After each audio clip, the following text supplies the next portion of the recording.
Sometimes, sorry if you hear heavy purring. Jack is here, my orange cat, because it's an Alien review, and he likes to pop in on these because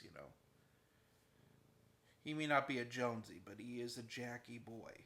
He's a little dumber and goofier version. Anyway, when I reviewed Aliens Vasquez, I shot a whole review. It was 30 minutes long, and I watched the whole thing immediately after, which is not something I normally do. Normally, I let it sit a day, and then I edit and I watch the whole thing then. But I watched it immediately because it felt long-winded, and I was correct. It was a half an hour of nonsense and meandering, with a few good points in there. And so I'm like, I don't want to release this. I don't want to release this at all because I'm trying to be more concise with these like aliens books because sometimes they have a lot of complications and weirdness to them, especially these Titan books ones. There's sometimes they truly baffle me as to like what the thought process was. This is a prime example of that. Vasquez is one of the most mismarketed books that has ever been released from Titan Books, and I stand by that because the marketing behind this is for the first time aliens. The character Vasquez gets her origin story. That's not true. That's not true at all. Um, Vasquez has had a number of origins that have been talked about.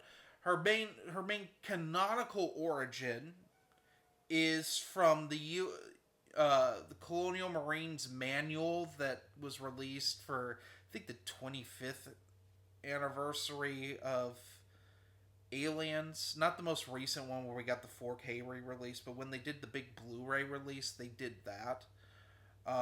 Which I have not read, but based on recent readings, Aliens readings, I really should get it and read because it has a lot of like canonical lore. There was also a story in Bug Hunt that Vasquez was in that I wouldn't call an Vasquez origin story, but it's an early on adventure with a lot of the cast of aliens, as were like half of those aliens Bug Hunt stories. Oh, this one involves like another Marine, and it's from her perspective. So, anyway, what is Vasquez by V. Castro? It is one fifth Jeanette Vasquez's origins from childhood, dealing with a plague that killed her parents and most of her family, to being thrown in a juvenile prison. It's not juvenile hall. It's treated as like doing a hard time as a child for a gang related thing that she was framed for, to her joining the Colonial Marines and passing her last test in basic, also meeting Drake. Drake's in this briefly, and then she dies. And that's the first fifth of this book. This book is broken into 5 parts. The rest of the parts have to do with her twins. So she gets knocked up before she starts basic and gets pregnant. And she's forced to either abort the twins she's carrying or give them up. So she gives them up to her one remaining sister. Now, this is not the same sister that we see in Aliens Colonial Marines, the 10 issue comic, which I will get to sooner rather than later. That's not canon officially anymore, and good riddance, I guess. I don't know. It's horrible. It's a horrible story. But she has a sister who's a recovering alcoholic who raises her twins, who are Leticia and Ramon. And right off the bat, Leticia is supposed to be our protagonist for the rest of the book. Only problem is she is the Wish.com version of Jeanette Vasquez. They virtually act the same as one another. Except for now she has a twin brother, Ramon, who's a douchebag. But we'll get to Ramon in a minute, because Ramon's not important for part 2 of this 5-part monstrosity. This is just, now we have Leticia growing up and trying to figure out what she wants in life. And she decides she wants to become like special forces for the Colonial Marines, which is Raider training. Cool. Cool. That sounds awesome. We don't really get a lot of the Raider training, though. We don't. Jack just looked at me and saying, "Oh, we don't?" And I'm like, "Yeah, we do not get that, because that would be entertaining, and this book is not entertaining." Instead, we get some basic training stuff with who will become her Raider squad, which consists of a bunch of people that don't really matter in the grand scheme of things. Although there is a gay couple, 2 guys that have been dating since high school, that go through basic training together, and that boggled my mind. Not because they're gay. Like, I get in space future, don't ask, don't tell, will be probably removed again, because that's a stupid thing to have. But I can't imagine, like, my wife and myself, we're close to, she's like a year younger than me, but we could have gone through, if we both wanted to, we could have gone through basic training together. Okay. I can't imagine going through basic training, which is a horrible process of beating you down and creating like a soldier out of you, with my significant other who I love and cherish. Because I'd lose my fucking mind. Alright? Like, who does that? That's insane. That's stupid. And, like, it threw me out of the story. I'm sorry. I'm sorry to nitpick, but that's so dumb. That's so dumb. And it's just, ultimately, it doesn't matter, and I'll get to that in a minute. But, like, it's just awful. And this is like, we're into part 3 right now, which is when Ramon starts really becoming a god-awful character. So he's just kind of been an asshole kid up until this point, where he's smarter than everyone and treats everyone inferior to him. Oh, and he slept with the mother of the kid he's tutoring. That's like the one other thing that happens with Ramon. Because part 2 of this story is so mind-numbingly boring that a lot of it is very forgettable. Like Leticia working on a ranch and shooting like a trespasser, which has no repercussions whatsoever. So part 3 is Ramon going through Harvard, and he meets 2 women there. One will be the mother of his kids, and the other one is the heir to the Wayland-Yutani company. She's a Yutani, and that will be his mistress, because he's awful and he will sleep his way to the top. And she and him are conniving and villainous together, but in a dumb way. And he ends up getting a job at Wayland-Yutani, trying to market this new facility on a colony world, because the CEO of Wayland-Yutani, he's a stupid millionaire. And I say this because he's supposed to be like a nice character. We'll get to him in a minute, but he's just a naive idiot who doesn't know how to run his company, and so he's blatantly being manipulated by Wayland-Yutani. You know, this wouldn't be so bad, except for he is just the cringiest person, and we're supposed to feel bad for him, but most of us won't. Don't worry. Anyway, he ends up getting Leticia to join him on this facility. He's going to be working on this facility. He gets Leticia to join him as like his head of security, so he can take care of his, like, have his family close. And he kind of leaves his wife for the Yutani heir and leaves his kids, abandons them on Earth. He's just the worst. And we get to, this kind of happens in parts 3 and 4 kind of mold together. And mind you, we'd be getting a little bit of xenomorphs being experimented on this facility, in this facility, throughout this book up until this point. So this is what's like been going on, and we finally get to part 5. They get to the facility.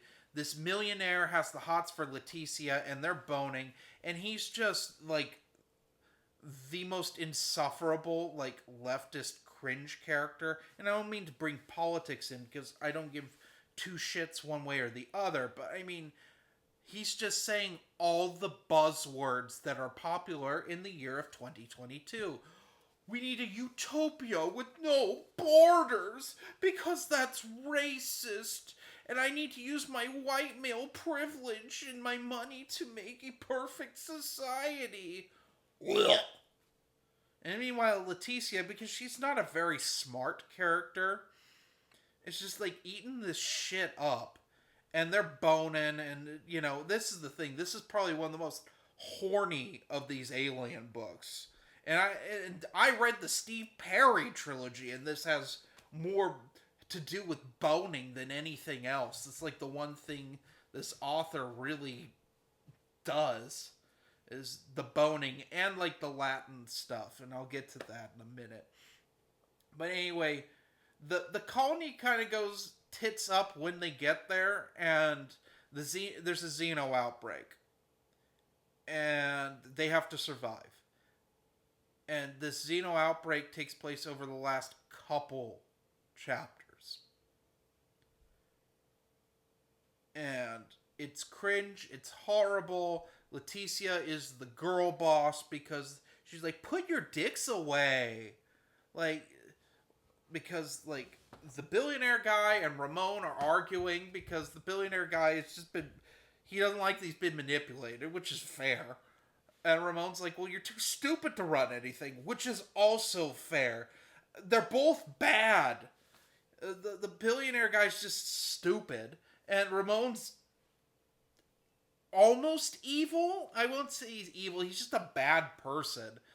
And it just becomes like just a shit show of, we gotta kill off these characters now for the most part. Don't kill all of them off, I wish they had. It was like with Inta Cadras, where I was like, please kill every one of these insufferable characters.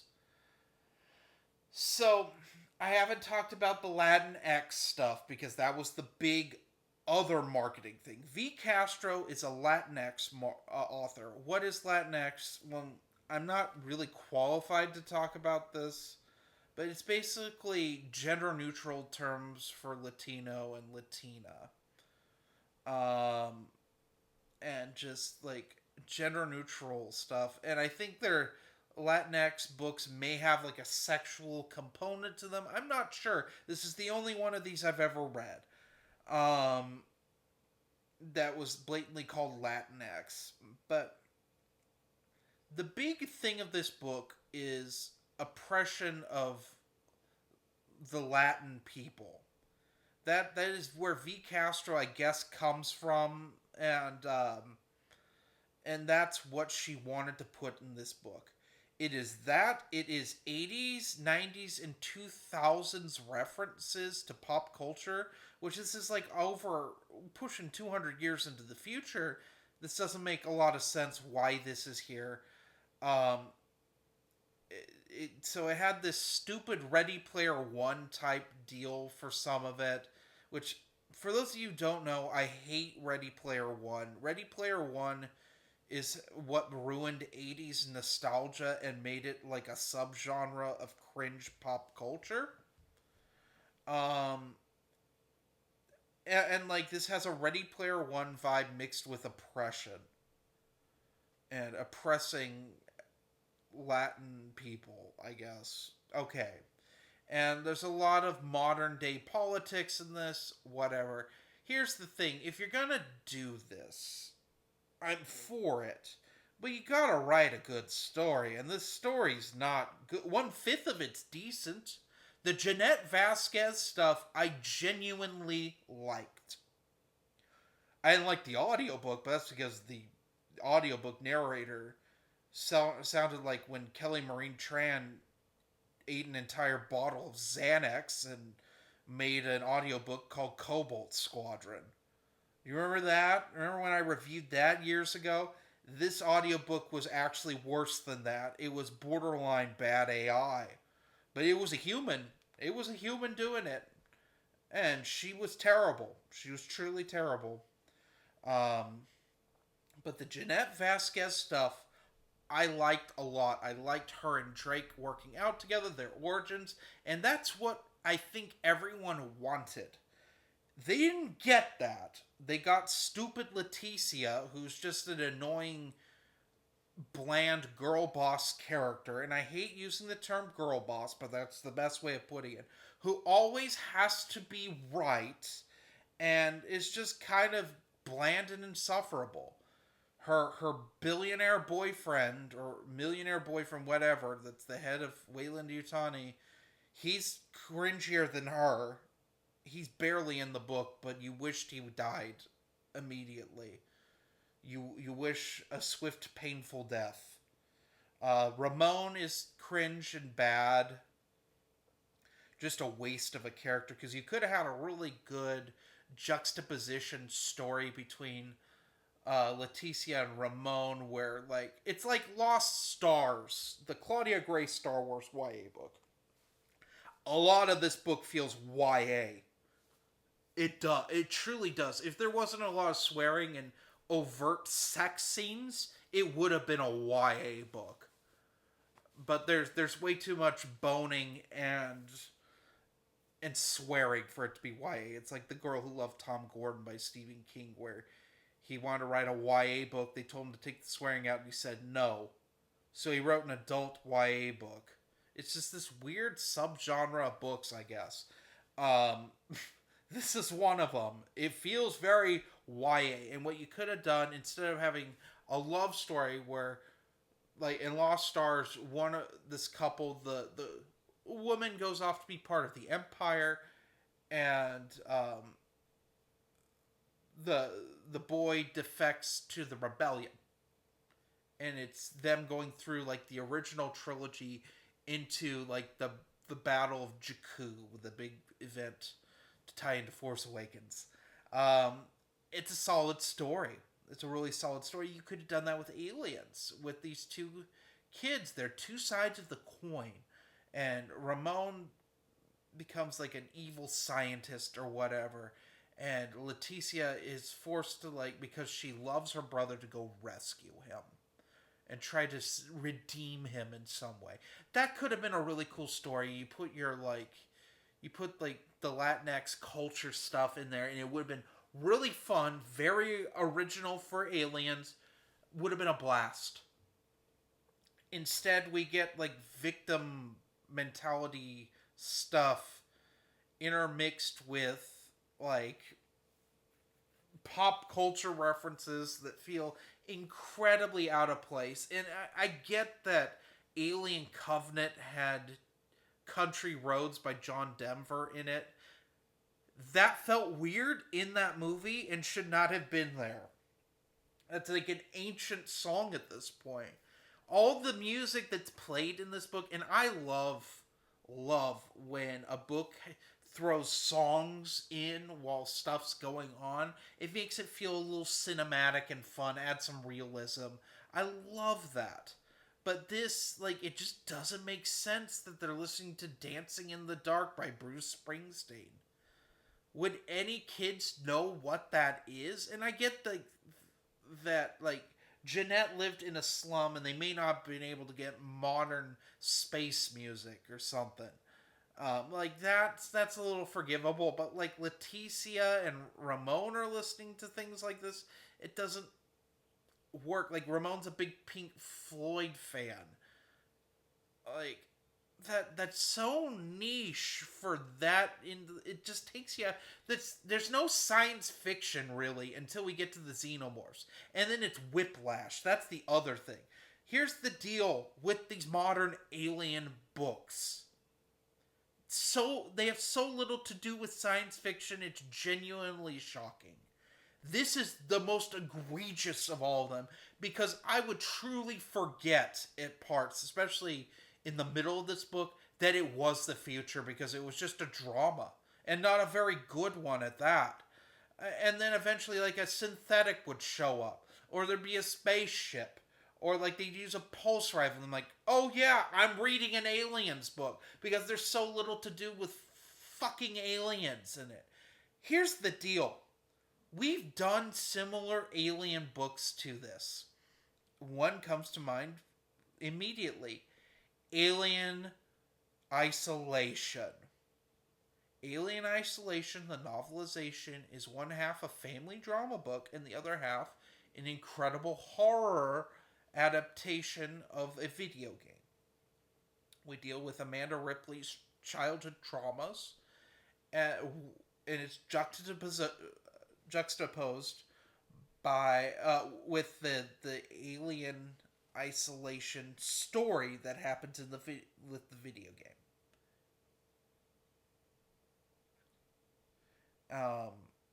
And we're doing that again, but this time we got like cultural trauma and stuff, and not to mention the weird fever dream that Leticia has, where she has a freaking vision of engineers and xenomorphs fighting, which, based on Enemy of My Enemy, I think is foreshadowing for a conflict that maybe V. Castro planned to do a sequel to this. I don't think she will now. And I'll get to that in a minute. But that's just like how Alien Covenant Origins by Alan Dean Foster, a book that didn't have any xenomorphs in it, had a vision of a monster in space, which I think is supposed to be a xenomorph. Dumb. Utterly, pants-shittingly dumb. This book is dumb. Like, that's like the first word that comes to mind after reading Vasquez is dumb. The next thing that comes to mind is waste. This is a waste of a book. And I think a lot of people now that the shills are done reviewing this book, since it's been 2 years, you're getting a lot of people that were like, Latinx fans, they're like, okay, I don't read science fiction, I don't read alien stuff, why does this exist? It doesn't appeal to me. And then you have people like me who are like, where are the aliens? We get like 3-4 chapters total throughout the book with xenomorphs. There's no fucking aliens. Words cannot describe how mind-boggling this is that they did this again. Alien Covenant Origins, I have said, is one of the worst alien books simply because there aren't any xenomorphs in it. But shit, this comes close to that. I mean, if Colony War didn't exist, which out of those 3 books, I do consider to be the worst book to have the Alien IP attached to it, this might take the cake and might be worse than Covenant Origins. Covenant Origins was at least a cheap, shitty cash grab. It was that from the get-go. Alan Dean Foster probably wrote that in 2 days and said, here you go. Here's an additional one. Give me a check, which they probably didn't pay. So Alan Dean Foster has trouble getting royalties from Disney. But shit, this is so bad. It's worse than Inferno's Fall. If I had to pick one of these 3 2022 Alien books that should not have been written as like the winner of best one, it's Inferno's Fall. But Inferno's Fall is pretty insufferably bad. It's a gimmick. It's a gimmick book. They called it Aliens. They put a Vasquez. This might, I don't know if this is supposed to be Jeanette or Leticia, because Leticia ends up getting the Jeanette Vasquez haircut. So we could have Vasquez go on another adventure. So dumb. So flipping dumb. This book's just the worst. And like a lot of my close friends know how much I suffered while reading this book. Because this book's so stupid. didn't deserve a hardcover. So now we're 2 for 2 on hardcover Aliens books that, quite frankly, didn't deserve hardcovers. Because this is like Into Cadris didn't deserve a hardcover either. I get why they did that, because Alex White made Titan Books a lot of money with Cold Forge. So the next one's going to be a hardcover release. V. Castro never wrote for Titan Books. I'm aware of. This is like her only IP book she ever wrote. And hopefully it's the last one, because this isn't her wheelhouse. Would I read another V. Castro book? I'm on the fence about that. I'd be curious to read a Latinx drama she wrote, which is not something she does. She's a horror author. Does Latinx horror. But all of these stupid shill reviews on the back, I try not to look at back of the book reviews, because they're usually lies at this point in time. Most praise isn't like deserved, especially on IP books. It's if you share the politics that are in the book, it's like you're required to like give it a positive review. And like, I don't want to do that. I don't want to look at this like, I don't agree with the politics, so I hate it. That's not part. It's only like a small portion of why I don't like this book. This book is boring. It's barely an Aliens book. And the characters just suck. They just suck as people. They would suck no matter what gender or sexual orientation or race they were. They would just suck. They're all terrible. What I wanted was Jeanette, Vasquez, and Drake having an origin story together, because like there's an interesting little tidbit in the William Gibson Alien 3 novelization that I reviewed a little while ago that I don't think I put in that review, but there's Hicks thinks back to Vasquez and Drake and how those two grew up together in like a really shitty favela in Brazil or something like that. Like in Central or South America. And I thought, oh, that's neat. And so when I went into Vasquez, I was like, where's Drake? And then Drake shows up, and that's like the best stuff, is the two of them together.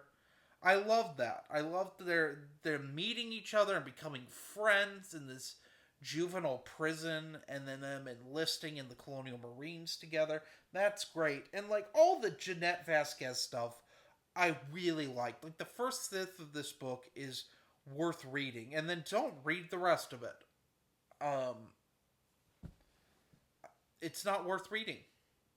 What would I rank this book? I give it a 1 out of 5. It's not worth your time to check out unless you really are a Latinx fan that wants to branch out into science fiction / horror, which this really doesn't do.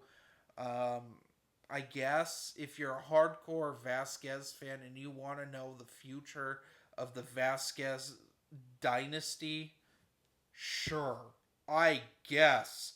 But it's probably going to disappoint you. This book's not written for anyone. So, anyway, have a nice day.